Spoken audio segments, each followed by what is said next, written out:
In 2006, researchers at the Bronx Zoo placed a giant mirror in front of 3 Asian elephants. One of them was named Happy. At first, she explored it. She moved around it, looked behind it, and used the reflection to inspect parts of her own body. Then researchers placed a visible mark on her head. Happy returned to the mirror, lifted her trunk, and touched the mark on herself. Not the mirror, her own head. That tiny movement created a huge question. Somewhere between seeing a reflection and touching your own face is an idea. Humans barely notice. This body is mine. So does Happy have some version of that? Does a dog? A dolphin? A bird? Do animals simply react to the world? Or is there someone inside experiencing it? Scientists have spent decades trying to answer that question, and every time they think they've found the test, another animal seems to break it. The mirror test sounds simple. Put a mark somewhere an animal cannot normally see. Give it a mirror. If it sees the mark and investigates its own body, that suggests it understands that the reflection represents itself. Some great apes have passed. Dolphins have shown compelling mirror-directed behavior. Happy passed. But dogs usually don't. Cats usually don't. Many monkeys don't. That once looked like a clean, dividing line between animals that recognize themselves and animals that don't. Except there's a problem. The test was designed by humans, animals obsessed with vision and faces. Imagine scientists tested whether you knew who you were using, only smell. You might fail too, not because you don't know yourself, because they asked the question in the wrong language. And dogs may be the perfect example. A dog's world is built around smells we barely notice. So researcher Alexandra Horowitz tested dogs without a mirror. Dogs encountered their own odor and versions of that odor that had been modified. They spent longer investigating the altered version of their own scent. Something familiar had changed. That does not prove a dog thinks. That's me. But it shows why failing. A visual mirror test may tell us surprisingly little. A dog's representation of itself may depend more on smell than sight. And suddenly the mirror isn't a final exam for self-awareness.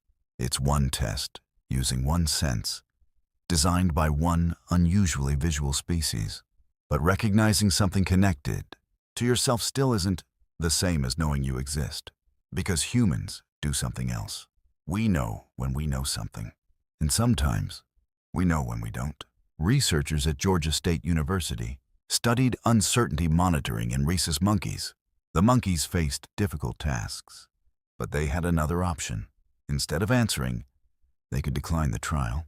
When the task was easier, they tended to answer. As uncertainty increased, they became more likely to opt out. Similar uncertainty monitoring behavior has also been studied in other animals. That doesn't mean a monkey sits there thinking, "I am uncertain." But neither do you usually say those words inside your head. You simply feel unsure and change what you do. Maybe one part of having a self isn't recognizing your face at all. Maybe it's monitoring your own internal state. I know. I don't know. I can do this. I probably can't, except there's a problem. Behavior can fool us. Imagine a machine programmed to choose a difficult option when its information is strong and a safe option when its information is weak. From outside, it behaves like something that knows when it's uncertain. But does it actually feel uncertainty? That's the wall scientists keep hitting. We can observe behavior. We cannot directly observe subjective experience. Happy touches her head. A dog notices its altered scent. A monkey declines a difficult test. These behaviors give us evidence. They don't let us enter the animal's mind, so science cannot currently prove that an animal knows it exists exactly the way you know you exist.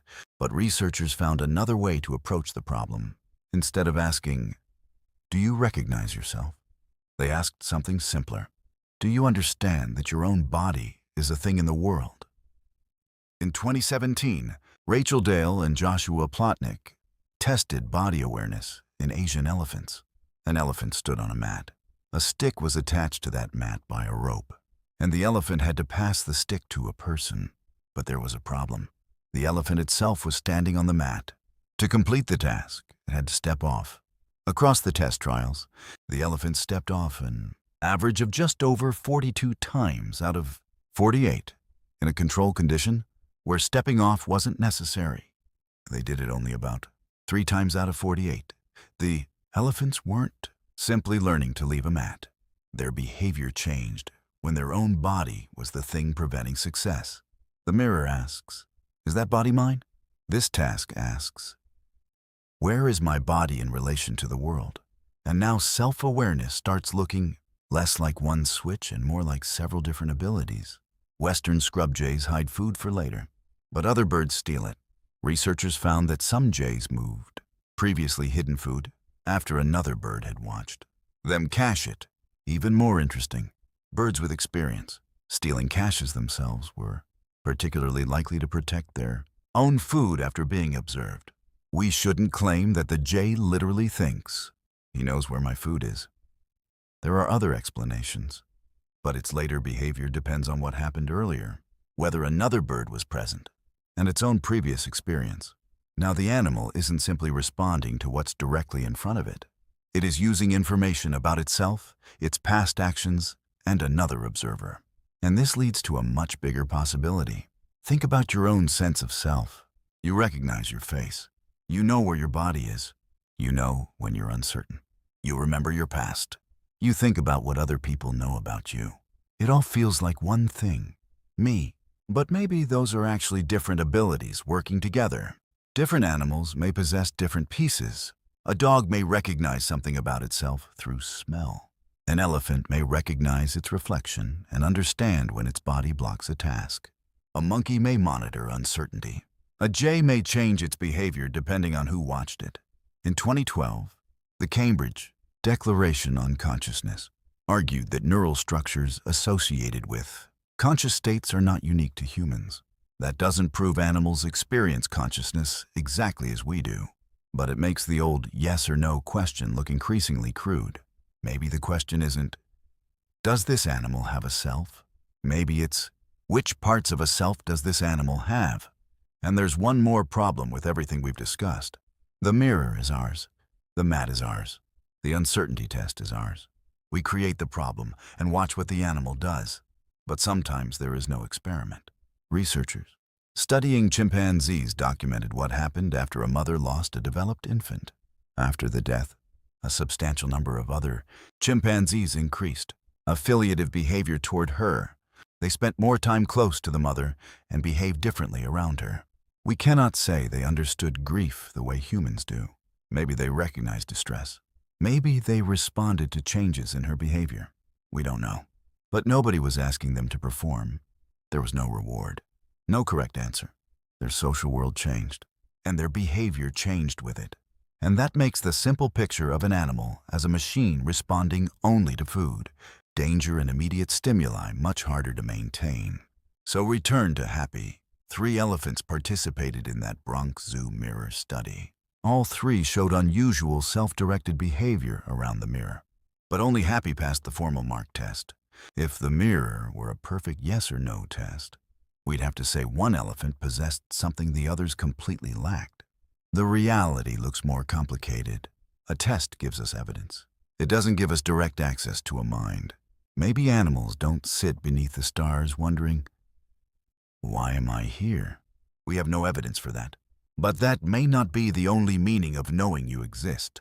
Maybe a self begins with something simpler, a body that belongs to you, a smell that is yours, knowing when you don't know, remembering what you did, recognizing that your own body is standing in the way. Happy stands in front of the mirror. She sees the mark near her eye. Her trunk rises, and instead of reaching toward the elephant in the glass, she reaches toward herself. We still can't know exactly what happened inside her mind. But perhaps the question is no longer, does Happy know that's her? Maybe the better question is, how much of her does Happy know?